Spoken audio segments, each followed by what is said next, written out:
Welcome to SCS WiT's International Women's Day 2024 podcast, a podcast celebrating the achievements of women in Singapore's tech industry in commemoration of International Women's Day 2024, which is held in the month of March. I'm your host, Amanda, one of the EXCO members of SCS's WiT chapter myself. This is the last episode of a three-part series, each having featured a senior female leader from the Singaporean tech industry, sharing their insights on what it means to be a woman in the local technology space, done with the aim of inspiring fellow women in tech and encouraging allies to play a part in making the technology industry inclusive and vibrant. In episode 3, our guest is Joyce Shia, Singtel's Vice President of IT. She is also an honoree on the 2023 SG 100 Women in Tech list, a list that recognizes and celebrates women based in Singapore who have been inspiring and have made significant contributions to the tech industry. Today, we'll be shining a spotlight on the topic of female role models and mentors in the tech industry. But before that, let's hear from Joyce, who I like to invite to introduce herself. Hi, hello. My name is Joyce, and basically I've been working in Singtel as the VP of IT for the last 2.5 years. Before joining Singtel, I spent a lot of time working in the consulting field around telcos, and also was previously the Chief Information Officer of NETS, which is the local payment gateway here in Singapore. So super happy to share a little bit more about my own experience about mentoring and some of my own female role models and mentors that I've experienced. Yeah, great. I'll just launch into the questions if you're okay with that. Yeah, let's do it. All right. So firstly, how has your female role models or mentors in the tech industry actually impacted you? And what's so inspiring about seeing female role models or mentors? I think in the last 18 or 19 years that I've been working, I've been blessed to have many different female role models across different stages of my career.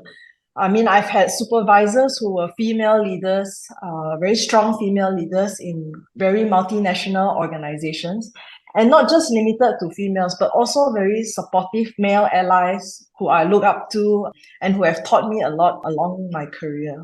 One of my first memories of a strong female leader was when I first joined a consulting company, and it was during the formative years of my professional career. So it was the time that, you're still freshly out of school. And one thing about her was that she is at least, 4 levels in the hierarchy in a large organization ahead of me. But what I always felt very inspired was by her attitude and her inquisitive learning mindset, that she always was very curious all the time. And she always had the courage to say that even though I am a senior leader in this role, there are things that I don't know, and she's not afraid to say so and ask questions to continue to experience her learning journey. So I think that's really one thing that, is quite good, and I've taken away along my career, that as we continue to progress in a corporate setting, it's okay to not have always all the answers, but actually invite more different opinions around the table and learn and make a decision based on what you know. So I think that part of her was something that I remember and, really was very inspiring. And it also led to a mindset of someone being extremely collaborative without any hierarchies. Typically the mindset that most people have is that most leaders only speak to the people who report to them directly. But for someone like her, a female leader, she really went above and beyond her direct reports, who were also, team leaders, managers at the time, to a fresh graduate like myself, a fellow female, in a tech industry where there are not many females present. So the fact that she really listened, had that kind of empathy to understand not just what I could do at work, but also like outside of work, and gave me some life advice alongside that. I think that was what really helped, and I really try to do the same now to a lot of the younger tech talents that I see as well.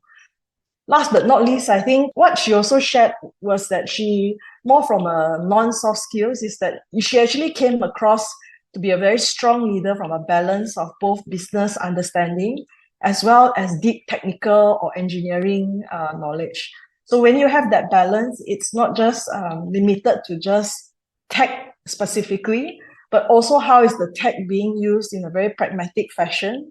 And I continue to, emphasize on that for my own personal learning and also to all the people around me. Oh, she sounds like a very awesome individual. And it's actually very Yes. heartening to hear that you had so much support in this new role that you actually got into as a fresh graduate. It gives me some comfort being a fresh graduate who's about to go into the working world myself. I Yes. think hearing that, I wanted to ask you, you also mentioned that you were fortunate with male allies, right? Who were able Mm. to mentor you and guide you. Maybe briefly you can talk about a little bit of that experience. Yeah, and I think that's all. I mean, I've had a good, supportive male allies as well. And they understood what I was good at and what I needed to work on, right? And what I found very useful that really helped push me as well is that they focus a lot on what my strengths are and make sure that I was put in roles that could really maximize my strengths and continuously gave me a lot of feedback on where I could improve in areas of development and direct feedback, right? So some of the feedback that was also given to me, like from some of the key male allies that I've worked with is, when we are quite junior in a role, especially being female, sometimes we tend not to speak up or give a point of view unless we're 100% sure that it's completely correct. And I think to just have a bit of self-confidence that sometimes opinions don't have to be correct. They are just your own point of view, and different people can have different point of view, and we may disagree on that as well. So I think to have a bit more courage to speak up and to also accept that actually confrontation is not a bad thing, but sharing of opinion is also a way that I'm also learning and everyone else around the table is also learning. I think it's really something that I'm quite grateful for, especially coming from a very challenging and complex projects, transformation. They always make sure that my words were really listened to and that I didn't have to question myself on why was I sitting on the table. Yeah. And I think most importantly is really that self-confidence that they continue to support me, right? Always making sure that I push myself, because when you're always pushed into some roles, you always feel that, oh, I'm not good enough. Maybe someone else is better than me to take on such a big role. And I think some of these male allies really accelerated my own career development, where they encourage but also push me forward to make sure that whoever that I am was kind of the best version of myself that I could be. So I think that part is really important. And sometimes they do push too much, to take on a big role that may be beyond me. But I think some of these mentors and supporting structure that I have are also always there to help to coach me as well, to make sure that, they don't just push me forward, but without any support. So I Right. think this was kind of the experience that I have with good supervisors, female or not female. And that's kind of how it also accelerated my overall career as a whole. Yeah, I'm so glad that those people were there for you in your life. And I think it's a great reminder that we should be looking out for meaningful mentorships and role models, not only just with a person of the same gender, but of the opposite gender as well. I have another question for you. So, what role have your role models or mentors played in your career development aside from, let's say, giving you feedback or showcasing good behaviors? Have they, for example, done anything tangible for you in terms of, like, let's say, pushing you for a promotion or encouraging you to take a course? Were there Mm. experiences like that? Yeah, absolutely. And I think one thing good about a lot of the mentors that I work with is that they were always very objective with their opinions. And, if I was going for a role or even another job, not inside the organization, I felt that they were really unbiased in their opinions. If it was a very good role with, good opportunity, I think they were very encouraging to say that the opportunity is real, you should go for it. And likewise, right? And when it's something that is a bit iffy in an environment or within a group of people that might be, not someone that they know very well, they also give me feedback that maybe these are some things that you want to consider before you take on such a role. So beyond training and also giving their own personal point of view, I still go to many of them, whenever I have change of a career or change of jobs or even change of roles. And not just to ask for their advice, but also to give comfort in whether or not I'm going the right way, or to give their own different opinions on how they see it as well.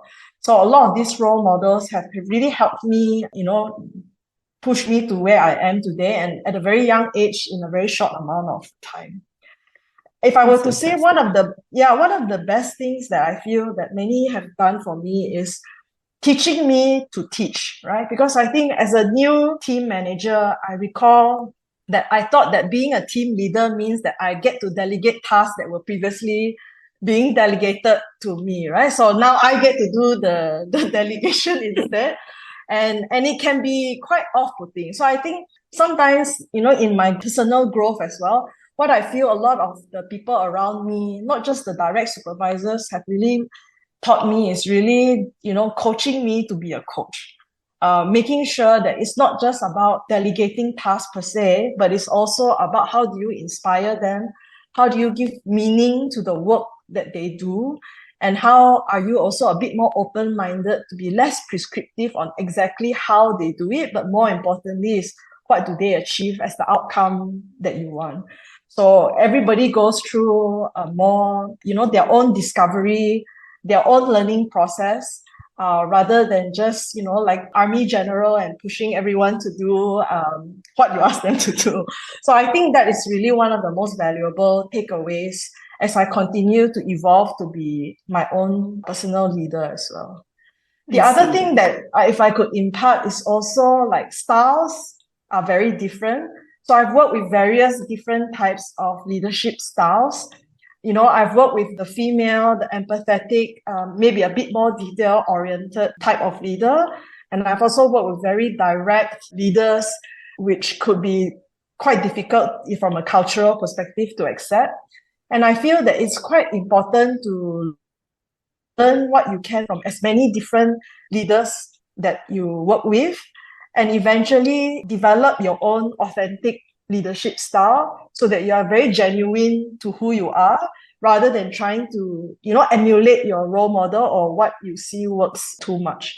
So I think the best is to work with many different people and then eventually cultivate your own leadership style so that it also comes across as very authentic.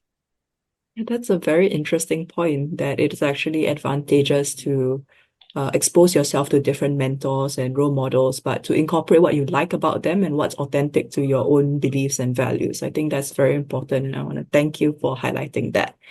Something I noticed while you were talking is that it seems like these role models or mentors, they are quite willing to be invested in you, but I'm pretty sure you also played a huge part in that. I'm sure you're proactive as well. So in a way, I wanted to ask you, how did you make sure, or how do you encourage these people in your life to actually, come forward and help you out? I think the easiest way is just be open and honest. I think a lot of times we are also scared to admit that we don't know something. And most people, if you ask questions, or if you're quite, honest to say that, hey, there are certain things that I don't know, there are certain things that I want to learn, there are certain areas that I want to do that I haven't had any exposure in, don't be afraid to ask. And, over time, I also realized that, say yes first and kind of figure it out later kind of works for me as well. So I think there are risks, and I think sometimes we have to take a certain calculated risk to try new things, to be open to ask questions. And more often than not, you see that many people are very, will find it really intriguing, and they will share a lot of their own experiences that you can kind of take into your own learning experience. And I think that's really something a lot of us, maybe as well as women, both younger and older, we don't really value or do enough, which is just networking, and sometimes just networking and learning to find a bit more, ask a lot of questions during some of these sessions. And what I've seen is that, some sharing even from their own journey has really inspired me. I mean, like how I've grown older now, and how I see some women in tech also balance between work life and family. They've also given me some tips and tricks on how to time box certain things so that you don't, work on PowerPoint slides until midnight when, actually it's not going to change a lot anyway. So just time box it to an hour and, leave it at that. Yeah, because you need to move on with other things in life as well. So I think some of this advice really came to me not from a very formal mentoring session, but just doing a lot of networking and making sure that you learn some of these tips and tricks that really are very applicable to you on a daily basis. Right. I would like to know how you think experienced men and women in the tech industry can become role models or mentors to young aspiring women in tech. So maybe you can talk about your experiences also as a mentor. Yeah, role I model. think for me, I've been very blessed to be surrounded by, from some of the stories you heard, with very inspiring men and women, in tech, outside of tech, even in the business. And one thing that I see that many of them do is a lot of them do a lot of sharing. So they are quite open and they give up a lot of their own personal time, right? I mean, we have to obviously pick and choose the people that we want to spend time with, but it does require time to share. And there's also a little essence of chemistry that comes along with it. So I think right now, I also like to spend a bit of time and dedicate myself to talk to the people in my team, not just the people who directly report to me, but also, the larger team, many levels down, like what I've seen my previous supervisor do, and really network a lot more, I think. And sometimes, my natural self is to curl up in my house and stay at home where, I'm not used to all the undefined variables of networking in a place that I don't know with people that I don't know. But sometimes you just need to push yourself and you will find that actually it was a very valuable time spent. I talk about it like a little bit like going to the gym, right? I mean, getting to the gym is the hardest part. So, but once you're there, you feel really happy and all the endorphins are working for you, and then you leave, feeling that it was a valuable time spent. So I think for me, networking is a little bit like that, at least, for my personality type. So, but I think once you do it, there really is a lot of benefit. So I also try to spend more time outside of the organization, but also establishing women network in Singtel. So I think right now we are also in the midst of launching a new women network for Singtel in Singapore. So we are trying to see, and beyond tech, right? So I think we want to be quite inclusive to make sure that the support system is there and how we can kind of grow together and also network and learn from each other's experience along the way. So, setting up some of these formal networks and structures to allow opportunities for other women is also something that I feel like I'm super passionate with now, having blessed with so many good experienced mentors and role models in the past. Oh, it sounds like you never rest on your laurels when it comes to this topic. It's actually very inspiring and very encouraging to hear about that. Have you ever faced resistance on this matter, or for the most part, you find that people are very supportive? I think most people are very supportive and they feel the need for it as well, right? So I think sometimes, again, it's just about setting up a more formal structure so that people feel that, hey, the support is there and we are talking about how we can leverage off each other's experiences or learnings. So we can actually, set it up and most of the time, the people are very supportive. Whether it is like a Singapore community with SCS, with women in tech, or even in different organizations, including Singtel. So I think more often than not, I see that there is a lot of emphasis on this now, especially even in a lot of organizations. And they do see the benefits come true as well. Usually when there is women on boards, women in the management team, or women across the different tech teams, we do see larger diversity in opinions.